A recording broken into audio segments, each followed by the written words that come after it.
Yeah, loads of meaty stuff for us to get our teeth into this Sunday morning. I'm Martin Geissler, and you, whatever your taste, can join the conversation right throughout the programme, right up to midday. If you want to do that, as ever, just use the hashtag BBC Sunday Show, and please do get in touch.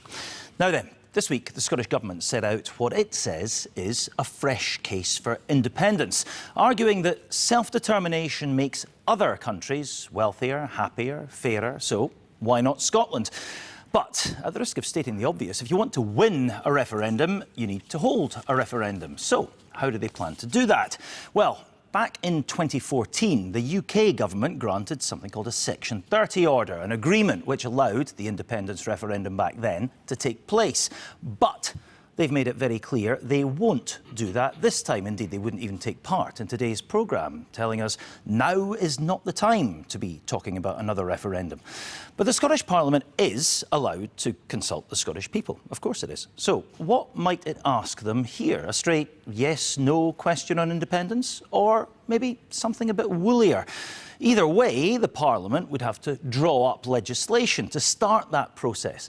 The SNP and their independence-supporting partners in government, the Greens, would presumably make sure that bill got passed through Holyrood. But the UK government would then most likely try to block it in the Supreme Court. And even if the Supreme Court ruled in the Scottish Government's favour, even if it said, yeah, OK, you can have a referendum, they've made it clear in a previous judgment that referendum results aren't legally binding in the UK. Westminster wouldn't have to pay any attention to the result of a referendum. So, would that be the end of the matter?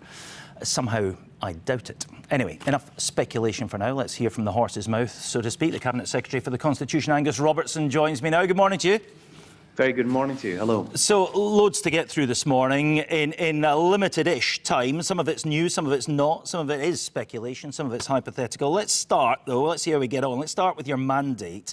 What gives you the right to hold this? In the week of the election last year, Nicola Sturgeon said that a voter who liked her, by and large, but didn't like the idea of independence should still vote for her because she said, I'm focused on getting us through this crisis. That campaign, we kept being told, wasn't about independence, except now you're about to tell me that it was, aren't you? Well, of course it was. It was at the heart of the SNP manifesto, and it was also at the heart of the warnings of the anti-referendum parties who were saying a vote for the SNP was a vote for an independence referendum. And in the election, we saw the biggest ever number of MSPs returned, a majority, the biggest majority ever, committed to an independence referendum. So I think sort of dancing around the issues and calling into question the result is a bit of a futile exercise. The facts are the facts. The SNP and Greens won the election and have a majority in the Scottish Parliament. It's larger than that which led to the 2014 independence referendum. And frankly, the matter has actually been decided. And now what all Democrats should do, because we must respect everybody's views as part of this process, of course, and people will be arguing against independence and they don't think it's a good idea or whatever. But as Democrats, we should all agree that when the public makes a decision, and they have a decision, that there should be a referendum during this parliamentary term, that is exactly what should happen, because otherwise one is frankly undermining the democracy that should be a common cause for all of us across all political parties. OK, so what you're saying is that voter who didn't fancy independence but did quite like how Nicola Sturgeon was handling the pandemic will get his or her chance to vote against independence if this comes around. But exactly. let me just ask you, though, about the mandate, because you say this, you're mandated now because it was in your manifesto. But you can't have a mandate to do something that's beyond the competency, beyond the powers of the Parliament, can you? I mean, that just stands to reason. You can't promise to do something you can't do. Well, all of this presupposes that the United Kingdom continues to operate as a democracy and as a voluntary union. And the fact that there was grown-up discussion and agreement following the 2011 Scottish Parliament election shows that it's been entirely possible. In fact, it was under a Conservative Prime Minister, David Cameron, who was in coalition with the Liberal Democrats at the time. Now, As everybody knows, democracy is not a one-off event. We don't just have one election. We don't just have one referendum on different questions. Democracy is a rolling process. People are entitled to change their minds. People are entitled to take a second look at things. And we also shouldn't lose sight of the fact that there are now 500,000 people in Scotland who didn't even cast a vote in 2014 because they were too young or they hadn't moved here.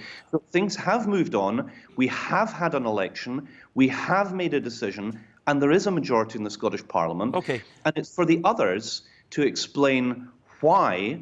I mean, convincingly, and thus far, there's been no convincing argument against having a democratic vote. If people want to have a say, they should have a say. We do live in a democracy. All right, listen, I'm not going to go down the rabbit hole of once in a generation, despite the fact that those words are on the front page of the white paper last time round. But let's get stuck into how this is going to happen. We just set the scene with our little explainer there. You draw up a bill, it gets passed through Holyrood, then it gets challenged in the Supreme Court by the UK government.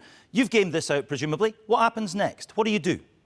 Well, we're jumping quite a few steps down the road there, Martin. What I would say, given that the experience of Scottish constitutional politics has long involved UK governments going no, no, no, yes, is we are going to continue to press for the gold standard which the 2014 referendum showed itself to be. And what happened then was that on the basis that we were all Democrats, we agreed that the people should have their say, was that the UK government and the Scottish government sat down, talked through the process. It involved what was called, and you mentioned that in your introduction, a Section 30 order. That means that a referendum can go ahead that is legal and constitutional, would be recognised by the UK government, would be recognised by other countries, and that is very, very important from a Scottish point of view. Yeah, but if you don't get that in the Supreme Court, if the Supreme Court says you're not allowed to do that, you're not allowed to hold a legally a referendum, what do you do next? Do you go with a consultative process? So the first thing, Martin, is I'm telling you what it is that we intend to do. Beyond that, and in terms of next steps, there are other next steps that need to be taken. These are quite rightly issues that would need to be announced in the Scottish Parliament. And First Minister Nicola Sturgeon has said that she intends to make such an update before the summer recess. So I'm sorry I'm not going to be able to give you a sneak peek of that announcement. But what I would say is that the preferred route, surely for everybody, given that we have precedent, and it worked, and it wasn't complicated, and with mutual respect was something that I think that everybody could agree on the process, regardless of one's view on the substantive issue. If it was possible then, there's no reason why it isn't possible now. And it really is for those others who are seeking to block democracy to explain why that is. But that still becomes your problem, and a problem that you are going to have to find a way around if they keep saying no. But let me ask you about Nicola Sturgeon's paper that she's going to present to Parliament. Parliament rises a week on Thursday. She presumably is going to do it sometime between now and then, let's say the week after next. Is that the right way to go about this, to just dump a paper on Parliament and say, there you go, there it is, have a nice summer, see you in 2 months? No chance to question her?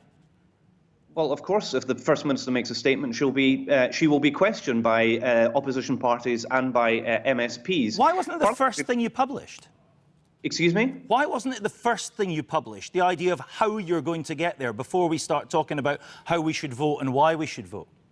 Because the first paper was a scene setter that was published to set the context for the vote that would be coming, to explain that the context of Scotland within the United Kingdom is massively underperforming when compared with all our neighbouring nations. It's important that people get the context of such an important vote. So why is it that from Ireland to Iceland to Denmark, Norway, Sweden, Finland, Belgium, the Netherlands, Switzerland, Austria, why is it that every single one of these 10 comparator countries is significantly wealthier, more socially just, and happier than Scotland is within the United Kingdom? How long after independence do you envisage it would take us to be as wealthy as Switzerland? Okay, so let me move back one stage in terms of the in terms of the prospectus, because that's what you were asking me about, the order of the prospectus. What we're doing this time around compared to 2014 is publishing a series of documents in the run-up to the vote. The scene setter was published last week, and I'd encourage anybody who's interested to have a look at it to visit the Scottish Government website and have a read. I think it's very illuminating. And then what's going to happen is over the next months, we're going to have a series of papers that are going to be published on issues such as the economy, you asked then, the macroeconomy, on pensions, on Europe, how we rejoin the European Union with a key target for the Scottish Government, and a whole series of other issues. People want to know the answers to these questions, and that's exactly what's going to be part of the prospectus. Okay, we know all that. That's been laid out many times. Do you? Let me just take you back to the issue of the referendum itself. Are you stuck on the idea of holding a legally binding referendum, or could it be more consultative, more advisory? There's a piece on the front page of the Sunday Times today saying it might be actually something a little bit more woolly. The question you might ask the Scottish people is, do you think the Scottish Government should start discussing the idea of independence with the UK Government, for example? Is that a road you might go down that would allow you to get it through the Supreme Court more easily? Martin, with the greatest respect, and as a former journalist, I completely understand why you're asking me questions like this. But can I just say, as somebody now on the other side of the aisle, it's very important for us when making important policy announcement that those policy announcements take place in Parliament. We're not going to get anywhere there. Okay, listen, talk to me about... I want to be as helpful as I can. I appreciate that. I'm just stating the fact. We don't seem to be getting anywhere with that line of questioning, so let me try a different one. Talk to me about tone. The SNP are very quick to decry the Brexit referendum and the way that was held. How will this one be any different? How will you ensure that this time there is more light in the discussion than heat? Well, I mean, I think it behoves everybody in the political process to be mindful of the fact that tone matters, and quite apart from anything else, and notwithstanding the issue of people on the other side of the argument, if one's actually trying to persuade people who have not yet been persuaded, it makes a lot of sense that your case is attractive, that it is compelling, that it is appealing. Sure, but do you think we're more tribal as a country now than we were in 2014? Well, I think there are two things that are definitely true. One, that a great many of us know what side of the argument that we're on. That is true. But it's also true to say that there is a significant minority of people who haven't made up their minds or have changed their minds. And so it behoves all of us who are part of this debate that we discuss the issues in a way that is respectful of the others in the debate, but is also very mindful of the public who are out there who want to be persuaded. Okay. Because unless one does that, nobody's going to win. But I have to say, at the present time, those who are opposing independence, they've not engaged on the basis of the issues. They're not explaining why it is that Scotland is part of the UK, and indeed the UK as a whole, is so significantly underperforming our neighbouring countries. All they're doing is... Well, we're going to ask Angus Sarwar about that in 1 second. He's sitting behind me in the studio just now. Before I let you go, Angus Robertson, should your successor in Westminster, the SNP's Westminster leader, Ian Blackford, resign? He is under pressure to do so after accusations that he has shown a party colleague who was found to be guilty of inappropriate behaviour, sexual misconduct, more empathy, sympathy, support than the young man who was said to be his victim. No, I don't. And having spoken to Ian Blackford in the past about this very testing situation, I know that he is very, very mindful of the person in question who was treated inappropriately. There must be pastoral care for people in those circumstances. That person said he hasn't received any, and he's been largely ignored.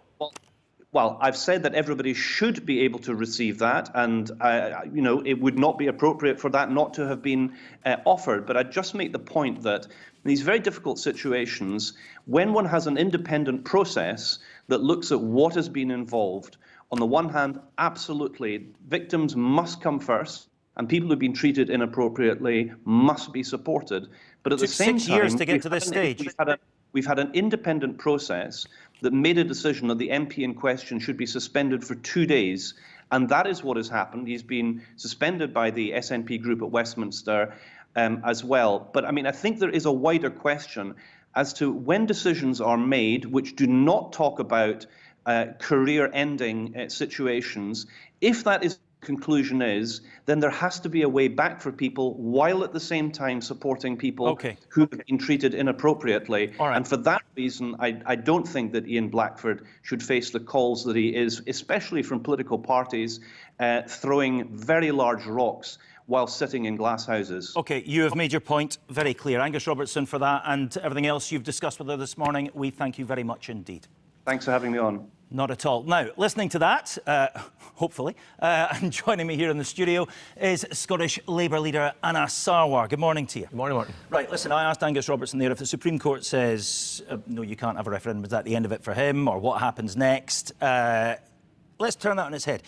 If the Supreme Court says, yes, you can have a referendum, go ahead, do it. Is that game on for you? Is that fair enough? Are you in? Do you start campaigning? Well, I think, look, it's all hypotheticals, isn't it? I think what you saw from that conversation that you just had with Angus Robertson is We've only got hypotheticals, indeed, but this is the point I'm going to make, is this is taking us down several rabbit holes, and all of these are designed to distract away from a government that's ultimately failing to get to grips with the recovery, to get 700,000 people off NHS waiting lists and into hospitals to get treatment, and to bring child poverty down. Okay. And all of this conversation comes at a consequence. That's why we are saying that Nicola Sturgeon should have stayed true. And you put this question to Angus Robertson directly. Glenn Campbell, your colleague, actually asked Nicola Sturgeon in the final TV debate that if there is a voter who doesn't want a referendum during a recovery, doesn't support independence, but wants her to lead us through this pandemic, I put that to him what and should he answered it. And she said they should vote for her, safe in the knowledge that that would be her priority. Yeah, and he says still, everybody knows they support independence, so that's fine. We talk a lot about Boris Johnson lying, we talk about the lies on the side of a bus. This is the equivalent of that. Fine, let me hear about your policy. So I'm asking you if you would campaign if the Supreme Court says, yes, go ahead, have a referendum. I think it's important to separate the political and the legal. It's important to answer my questions at the moment. I'm not a lawyer, so I'm not going to prejudge what might or might not happen. All right, neither is David Lammy, right? Neither is David Lammy, your party colleague. But he said last week, we are a unionist party, we believe in the union, we can rule out a referendum categorically for the next 10 years, it was put to him. And when it was put to him, do your branch office in Glasgow agree, rather cheekily, he said, yeah, they do. Is he right? I think partly he was gazumped by the question and the questioner. He gave a straight answer. Look, hang on a second. We can rule out a referendum categorically for the next 10 years. What I'm saying is that your attitude? Look, we said right at the start during the election campaign that we believe the focus of this Parliament should be on our recovery, and that's why we didn't support a referendum. On the principle of Scots having a right to choose, of course I believe that Scots have a right to choose, but basically, during this term, we should be focusing on the recovery. That's a promise that we made, that's a promise that Nicola Sturgeon made in the final days of the campaign, and has not stayed true to. Another term, maybe in the next 3 years. But the key point is, this is all about distracting away from a government not doing its job right now in the height of a recovery, and these things have consequences. They say it's about coming through on their manifesto. Of course. Simple. Of course they're going to say it's not, but at the same time you have the cost of living shooting up, you have 11% inflation, you have two governments not doing enough to confront that crisis, you've got 700,000 people on an NHS waiting list, you've got child poverty and pensioner poverty rising, you've got drug deaths doubled under this government's watch, you've got that haven't produced and haven't sailed. All of this Angus Robertson doesn't want to talk about, all of this Nicola Sturgeon doesn't want to talk about, because instead they want to have an argument about the only thing that they care about, independence and a referendum. There's a few other things that people in Scotland care about as well, aren't they? I mean, we've been taking out the world's largest single market. We're on the brink of a trade war. We've got a Prime Minister who's uniquely unpopular in Scotland. There's a massive economic crisis going on that we don't have the levers necessarily to fight against ourselves. All of those reasons, they would say, are precisely why we should be having this consultative process. Well, the first thing I'd say is there is nothing the SNP can say about Boris Johnson that I wouldn't amplify and multiply in terms of what I feel about the man, what I feel about his ability as Prime Minister, and what I think of this Tory government. But the big chance to get rid of Boris Johnson, the next electoral contest is not going to be a referendum, it's going to be a general election, and that's got to be a campaign to boot out Boris Johnson. The anger that we feel sitting here in Glasgow is felt in Edinburgh, it's felt in Cardiff, it's felt in Liverpool, Birmingham, Manchester and London. Let's unite right across this country, boot out Boris Johnson and change this country for the better. And I honestly believe, despite all of the failures of Boris Johnson, still a majority of people don't want independence in this country, and still a majority of people... Fight the referendum and find out. But the important point is, only about 30% of people want a referendum over the course of the next 5 years. That has consequences. Let me take you by the hand and lead you down another hypothetical, another rabbit hole. What happens when Keir Starmer fights that general election you're talking about? It's a hung parliament. He looks to the SNP to get him into Downing Street, and the SNP said, yeah, OK, we'll give you a shove in the back, we'll get you in there, just give us a referendum. Well, first thing, we're going to be campaigning for a majority Labour government, but I accept the premise of the question. If we are not in majority territory, what do we do then? It's a very simple decision we've got to make then. We will be putting ourselves forward to elect a Labour government, and it's for the SNP to decide whether they're going to vote for a Labour government or a Tory government. We know how horse trading works during those discussions. I dare the SNP to vote in a Tory government, and you see what the reaction is from people in Scotland. Their hands are tied. They have nowhere else to go. No ifs, no buts, no deals or coalitions with the SNP, because we can govern by ourselves. So, listen, you don't want an independence referendum. We've established that. What about all the alternative offers you've been talking about? A plan on federalism we've been hearing about for, what, a decade now? Keir Starmer's Devolution Commission, first suggested back in December 2020. Here we are a year and a half later, no sign of that. What's going on with your alternatives if you don't want this? Well, I'll be setting out in a couple of weeks' time about the process that we want to go through to demonstrate to people that actually the next electoral contest, like I've already said, is going to be a general election, and what voting Labour in that general election means, and what change looks like for right across the United Kingdom, what change looks like for people here in Scotland. In the next couple of weeks. All right, how often do you... So we're going to start that process of setting that out, because I think it's important. OK. And I set this challenge for myself and my own party. Yes, the Tories are a disaster. Yes, I want to boot them out. Yes, I don't agree with the priorities of the SNP. I think they're bad government here in Scotland. But we can't wait for the public to want them to lose. We've got to deserve to win. That's why we've got to set How much time do you spend talking to Keir Starmer about this stuff? About Scotland in particular? Yeah. Lots of time. About the Constitution? Do you speak to David Lammy about it? Well, I think, look, my colleague Ian Murray in particular will obviously speak to David Lammy, because they sit around the shadow cabinet table. Well, was he on message or off? That's what I'm trying to find. I think where David was certainly on message is the fact that we don't support a referendum. And I think it's perfectly reasonable for David Lammy, who wants to be Foreign Secretary of this country, who believes in the United Kingdom, to say, I want to be a Foreign Secretary for all of the United Kingdom, including Scotland. Keir Starmer doesn't just want to be Prime Minister for England and Wales. He wants to be Prime Minister for all the United Kingdom. Train strikes next week. Yep. Going to bring the country to a standstill, we're told. Who do you support? Look, I stand on the side of workers. I don't want there to be strikes. I don't think the workers want there to be strikes. And I know the workers don't want there to be strikes. I know the unions don't want there to be strikes. But ultimately, if you do not have fair actors who want to get a resolution to this and negotiate in fair terms and come to a resolution, then this is what How much should they get? What kind of a pay rise should they get? And so ultimately, you have a government goading the unions to go on a strike so they can use it another campaign. What kind of a pay rise should they get? Look, that's to be a negotiated settlement between the union and obviously their employers. And I support the union in that process. We will see how that works out. There's a few days of pain to go through next week before we get there, I'm sure. Anna Sarwar, as ever, many thanks for my pleasure. Thank you.